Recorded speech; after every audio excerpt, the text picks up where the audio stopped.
think about what is missing in your life and you talk to your friends about it and you put your attention and your energy on it in your telephone conversations and you go to sleep thinking about what is missing and you have this kind of an energy system going on for you, you will continue to have what you are thinking about show up in your life. And you'll see more and more and more of missingness continue to show up. You can't think about and put your energy on what is missing unless you want it to keep being that way in your life. So that's the first thing you want to shift. That's the first obstacle to reaching this state of what I call intention. Secondly, if you put your thoughts on what is, you will continue to attract what is into your life. Now, I'm going to suggest something very strange up here right now. I told you when it gets weird, that you have the ability to put your attention on an inner mantra that I have recorded in a CD called Meditations for Manifesting, that came to me from a teacher 2,300 years ago named Patanjali in India, who taught people at that time, when this is before the Middle Ages, this was like when people hadn't been out of caves too long, was teaching people how to levitate, and was teaching people how to bilocate, and was teaching people how to have the gift of fish and loaves 300 years before Jesus showed up on this planet. And his aphorisms of Patanjali are a big part of a spiritual solution to every problem. And what he suggested at that time is a meditation called japa. And this meditation is something where you take your attention, your inner energy, off of what is and onto what you intend to manifest, and you repeat the sound that is in the name of God as an inner mantra. And by repeating this sound, you attract the energy from outside of yourself, that is the source from which you emanated, to cooperate with you and literally collaborate with you to shift it into whatever it is that you intend to manifest. And you can do this with money. You can do this with getting pregnant if you haven't been able to do that. You can get it with selling your home. You can get it, and if you take a look at 300 years later, 400 years later, John the Baptist writes in the New Testament, the opening line of the New Testament of the book of John in the New Testament. In the beginning was the Word, and the Word was with God, and the Word was God. As strange as it may sound to you, based upon the conditioning that you have had, just like Ivan Illich, the repetition of the sound as an inner mantra is a way of getting in the gap. And it is a way of, when you repeat this sound, attracting whatever energy, that dormant forces that are out there, into your life to have whatever you need show up. And all I can say to you is, I stand up here before you tonight from my heart telling you that it has always worked for me. It is a meditation practice. It is so powerful, and I can't tell you how many people have been practicing it, including Gary, who spoke to you here today. And there is absolutely no limit to what you can attract into your life simply by practicing it. I have put it on CD. I put it in Getting in the Gap. I teach it. I donate all of the proceeds from it to charities because I was asked to teach it, but to take no money for it. And I've been doing it for several years now. If your thoughts are on what is, let's just say you've got a disease process. Cancer, arthritis, the flu, a cold.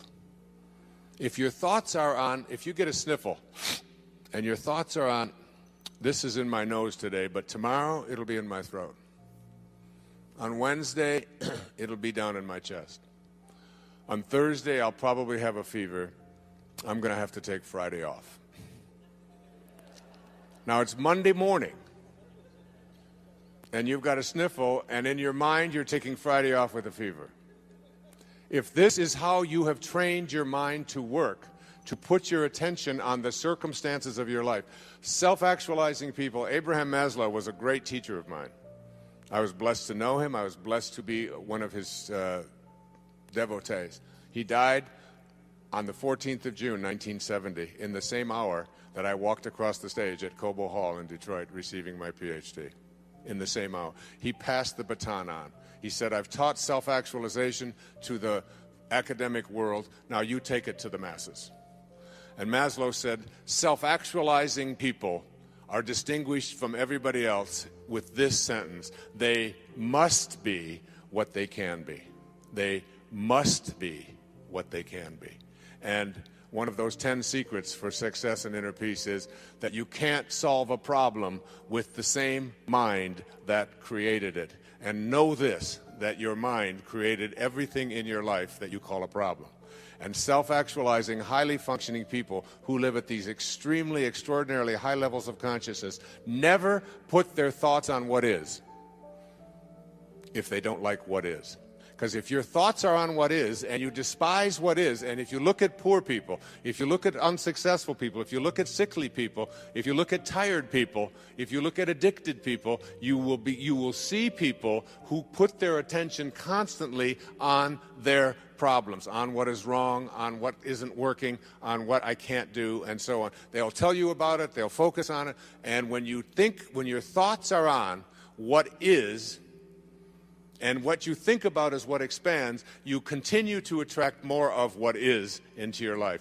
When I had a practice, I had a woman who came to me who said, I just went through a divorce 7 months ago, and I've been dating, and I've dated 4 different men, and all 4 of them have used me as a sex object. And every single one of them called me up after the first date and were mistreating me, and they didn't have any respect for me, and that was the end of it. And she said, I'd like you to talk to all 4 of these men. And I said, there's only one common denominator here. You are attracting into your life what you are putting your attention on. It's called the Job effect. You can't think about what is missing, and you can't think and put your energy and talk about what is if you don't like what is. Can't do that unless you want more of that to show up. Third, you cannot put your attention or your thoughts or your energy on what always has been. If you put your thoughts or your energy on what always has been is what will continue to show up into your life. What always has been is the wake of a boat. Your life is a boat. It's heading up the river in that direction. And it's heading there at 40 knots. And you're standing on the stern, and you're looking down at the water, and as the boat goes in this direction, here you are looking down into the water, and what do you see? You see the wake. And what is the wake? The wake is the trail that is left behind. That's what the wake of your life is. That's what the wake of the boat is. And if you ask yourself the question, what's driving the boat? What's making this thing head in this direction? The answer is the present moment energy that is being generated by the engine, and nothing more is what's making the boat go in this direction. And then if you ask yourself this key question, is it possible for the wake to drive the boat?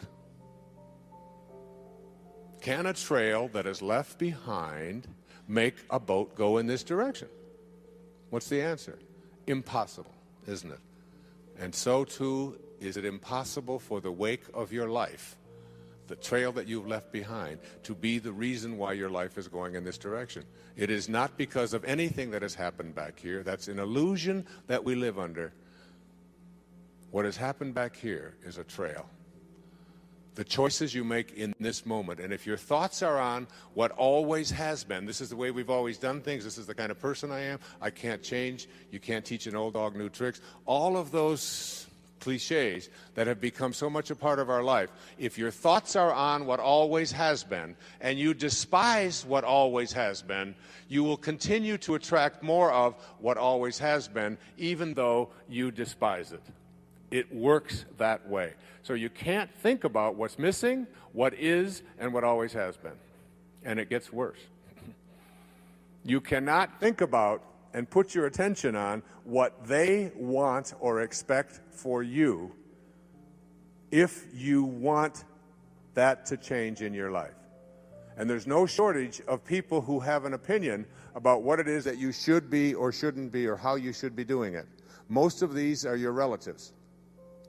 I have a wonderful book in mind to write. It's called Your Friends Are God's Way of Apologizing for Your Relatives.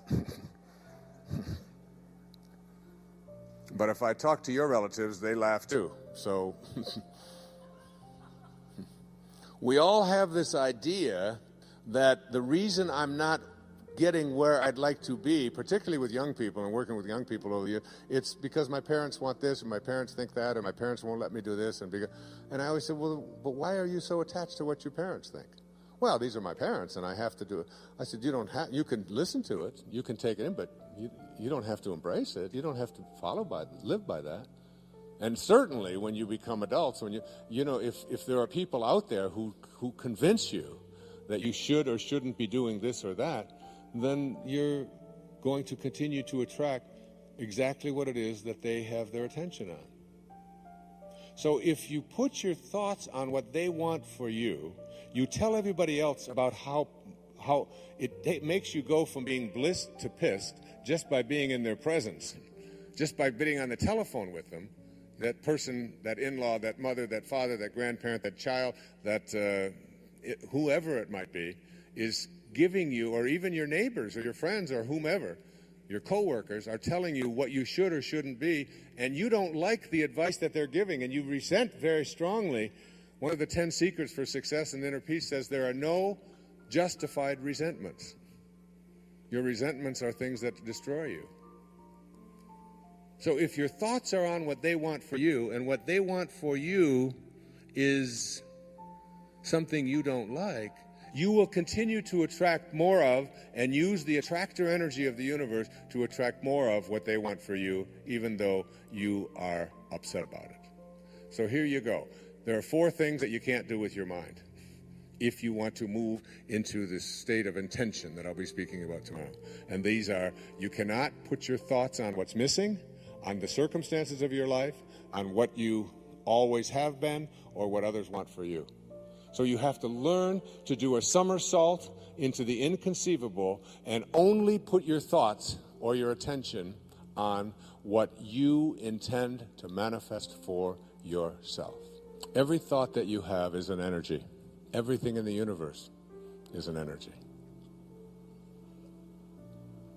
And when you have a thought that is a thought that weakens you, which Hawkins speaks about so brilliantly in Power versus Force, that thought, the 10th secret in 10 Secrets says, wisdom is avoiding all thoughts which weaken you. And thoughts change and make you strong or weak depending upon whether or not what you're thinking at any given moment.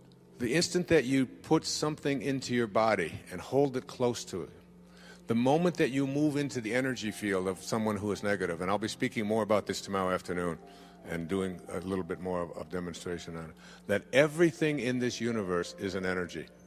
I have the prayer of St. Francis on which I'll be reciting tomorrow, and Sky will sing for you tomorrow, on a card that is produced by a woman who lives in a wheelchair. And also, and all it takes is to be in the energy field. If I had Linda hold this up next to her, it would strengthen her. Just the words. Energy is in everything. And here's one of the most powerful notions about how you move into this area of bringing higher energy to the presence of lower energy in your life to strengthen rather than weaken you. It was on the wall of the ashram where Mother Teresa lived. And it goes like this. If you want to know tonight what to do and what to think and how to bring this energy to you, listen to these words. And put these, as I said, the money that's collected on these goes to a woman who lives in a wheelchair, who has the intention to not be dependent. And you stick this on there, and you know, your children just have to walk by these words. and the energy it touches and impacts them. Just like the music, the CD, even carrying it around. It's why I knew that Sky's CD would strengthen rather than weaken. You can take the Prayer of St. Francis, which she sings on there, put that on in your car and play it in a moment of frustration or anguish in traffic, and you know what? You can move the traffic. I know you laugh and you think that that kind of thing is impossible. There is nothing that you can't do when you shift your energy from energies that weaken to energies that strengthen. And this is what Kent Keith had written and what Mother Teresa lived by. She said, people are often unreasonable, illogical, and self-centered. Forgive them anyway. If you are kind, people may accuse you of selfish, ulterior motives. Be kind anyway. If you are successful, you will win some false friends and some true enemies. Succeed anyway. If you are honest and frank, people may cheat you. Be honest and frank anyway. What you spend years building, someone may destroy overnight. That's particularly relevant in America, isn't it? Build anyway. If you find serenity and happiness, they may be jealous. Be happy anyway. The good you do today, people will often forget tomorrow. Do good anyway. Give the world the best you have, and it may never be enough. Give the world the best you have anyway. You see, in the final analysis, it's all between you and God. It was never between you and them anyway.